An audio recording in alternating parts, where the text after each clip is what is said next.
రిచ్చు బయట తినేసి వస్తాం, నువ్వు ఇల్లు జాగ్రత్తగా చూసుకో. పోయేసిరండి అమ్మగారు, నేను చూసుకుంటాలే. అయినా నేనే సర్ది కూరో సద్దనమో తిని ఉంటాలే.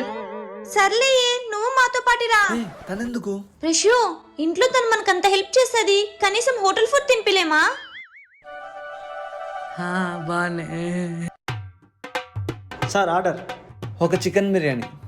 బటర్ నాన్. నాకు చెప్తా రాసుకో. Bamboo chicken, butter masala.